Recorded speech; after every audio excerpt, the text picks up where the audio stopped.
Okay, we can start.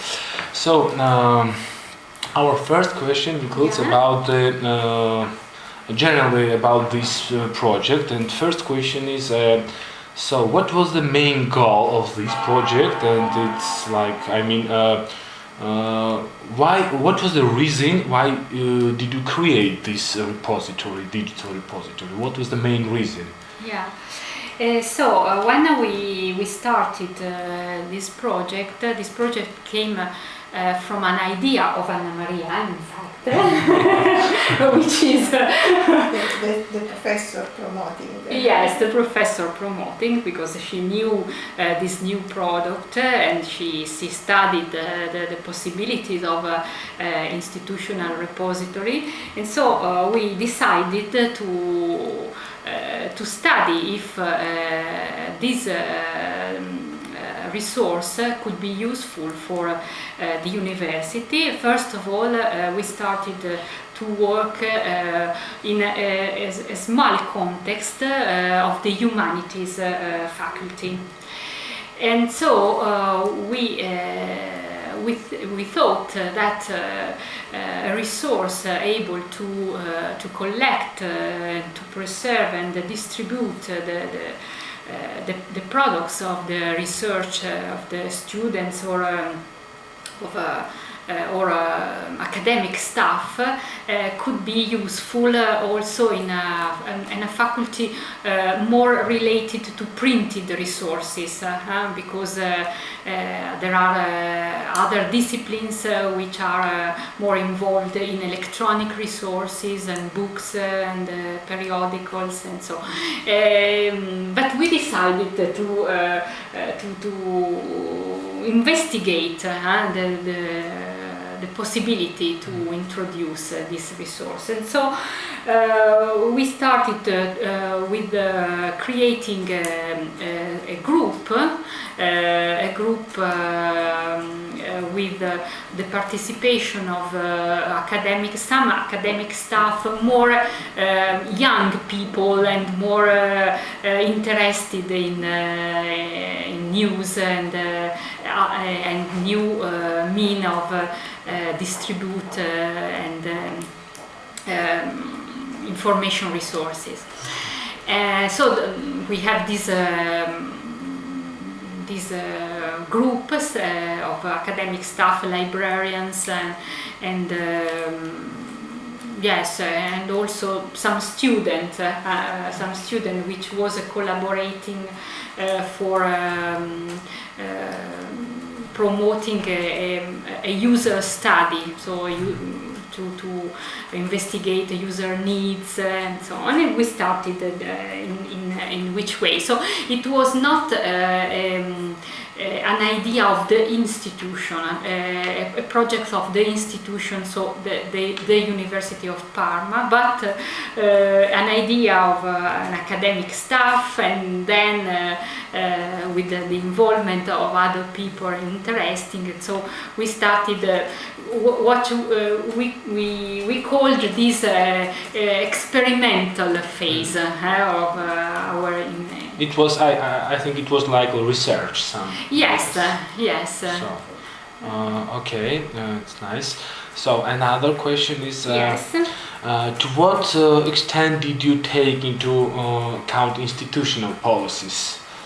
So I mean, your institution has their policies, right? Yes. We studied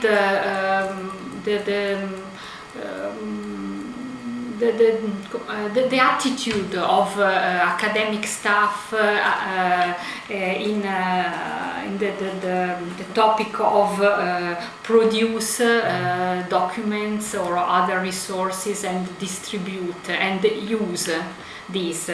About the policies, in fact, our institution at this time did not have any particular policy related to electronic materials or digital products of research, but because it was not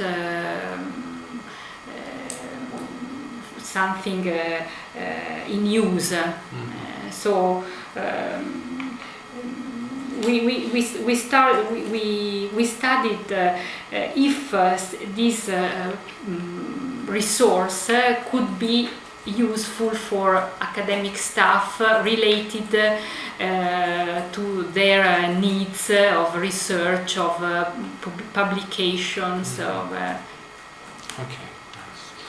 I don't know if this was okay. It's very good, very nice.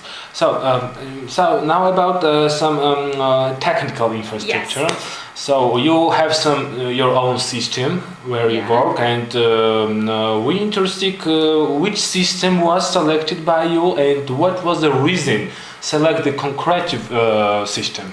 Yes, so we started this project in it was the 2004 or the end of 2003, and at that time there were two products available, some open source.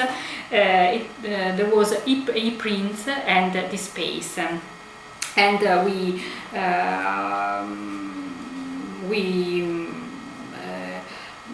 we took in our attention the two products, and we at the end we selected DSpace because it was the newest one, and it was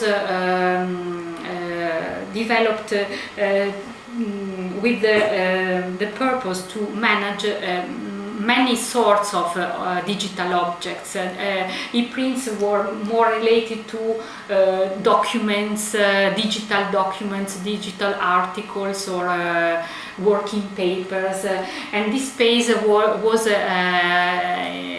could collect and manage different digital objects, multimedia materials, etc. And the second reason was that the attention for the preservations. ePrints didn't have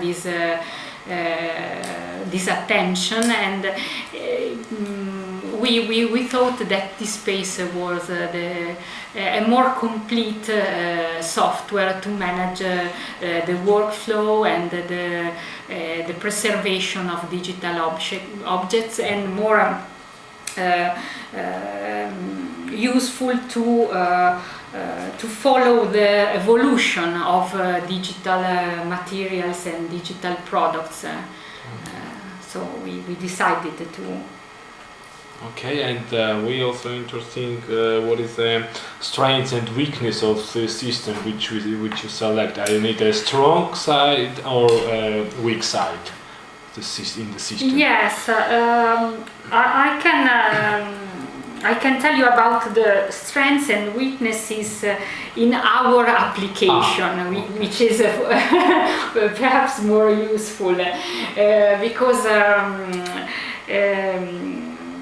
one of the problems we had is the problems of management, system management, the technical aspects. When this product is an open source, so you don't pay to use it, but in fact you must to have the human resources, technical resources to manage and to do some personalization of the system, because I think this is the same for I think most part of the application of this software. So you have to use this software in a specific context, and you have to do some modification, some personalization. So this was a problem for us, and we decided to have an external management of this. So we don't have the server here at the University of Parma. The server, the technical management of the software is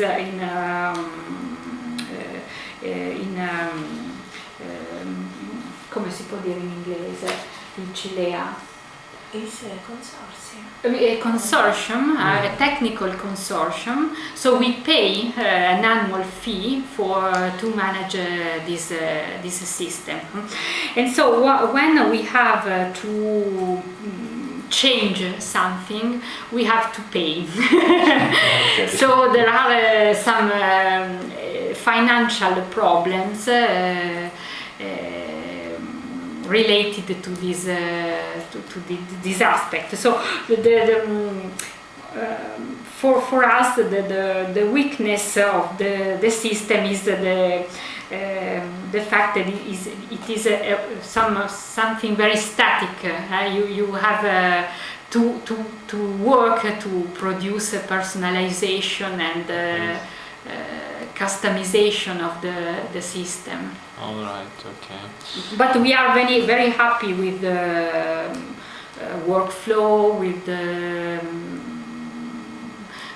metadata system, the possibility to manage the metadata, to choose different sort of templates.